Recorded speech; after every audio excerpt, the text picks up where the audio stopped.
ఉగ్రవాదుల గురించి, ఉగ్రదాడుల గురించి భారతదేశం గత కొన్నాళ్ళుగా పడుతున్నటువంటి బాధ ఏదైతే ఉందో ఇప్పుడు ఆస్ట్రేలియాకి అర్థమైంది.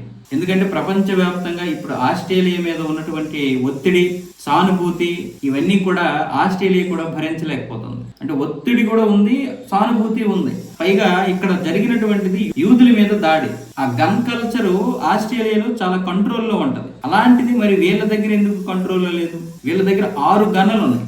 6 గన్నల్ని ఎందుకు వీళ్ళు తీసుకోలేదు అంటే అధికారులకి వీళ్ళ దగ్గర గన్నలు ఉన్నాయని తెలుసు. కానీ ఆ సాజిద్ అక్రమ్ ఉన్నాడు కదా తండ్రి, వాడికి ఆస్ట్రేలియా సెక్యూరిటీ ఏజెంట్ కి సంబంధం ఉంది. అంటే అక్కడ పనిచేసాడంట. సరే పనిచేశాడు, రిటైర్ అయిపోయాడు, మనోడే కదా, వీడు పెద్దగా ఏం చేయట్లే అంటే ఉగ్రవాద అనే మైండ్ సెట్ లో వాళ్ళు ఉంటారు కదా. ఆ విధంగా నిర్లక్ష్యం వహించడం వల్ల ఆ గన్నలన్నీ కూడా అక్కడ ఉండిపోయాయి. ఆ గన్నలు ఇప్పుడు ఉండడం వల్ల, ఎంక్వైరీ చేయకపోవడం వల్ల అధికారులు ఇప్పుడు ఇంత పెద్ద దాడికి కారణమైంది. అంటే మీ నిర్లక్ష్యమే కదా. మీరు 6 లైసెన్స్డ్ గన్లు ఉన్న అన్ని గన్లు ఎందుకు ఉన్నాయి అన్నది మీరు గుర్తించలేదు. గుర్తించిన తర్వాత కూడా ప్రశ్నించలేదు. అదే మీరు చేసినటువంటి చాలా పెద్ద పొరపాటు అనేది ఇప్పుడు అంతర్జాతీయంగా వస్తున్నటువంటి ఒత్తిడి. పైగా ఇజ్రాయెల్ మీరు కావాలని ఎంత చేశారు.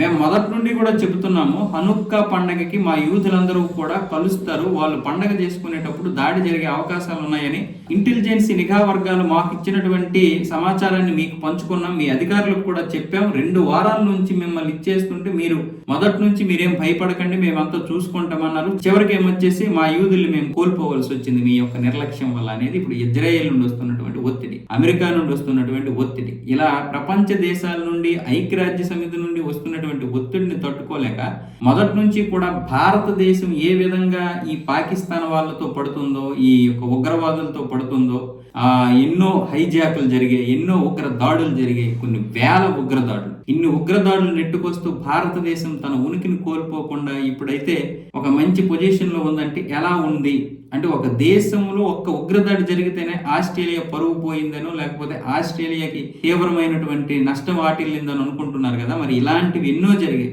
ఒక పహల్గామ్ దాడి జరిగినటువంటి విషయం మీదే ఇప్పటికీ కూడా చాలా మంది పెద్దగా పట్టించుకోలేదు. ఈ రోజు మన బృందం అంటే మనకు చెందినటువంటి అధికారులు ఈ యొక్క సిడ్నీలో జరిగినటువంటి ఈ ఉగ్రదాడి గురించి మన వాళ్ళు వెళ్తున్నారు సహాయం కోసం, ఆ బృందానికి సహాయం చేయడానికి. ఎందుకంటే ఇక్కడ భారతదేశానికి చెందినటువంటి హైదరాబాద్ లో మెహదీపట్నంకి చెందినటువంటి వ్యక్తి ఆ సాజిద్ అక్రమ్, వాడికి భారతదేశానికి సంబంధం ఉంది. ఇక్కడ జన్మించినటువంటి వాడే, భారత పౌరసత్వం గలవాడే. కాబట్టి ఆ విషయంలో కూడా భారతదేశం సపోర్ట్ చేయడానికి వెళ్తుంది. ఆ విధంగా కూడా భారత ప్రభుత్వం ఇప్పుడు సపోర్ట్ చేస్తుంది.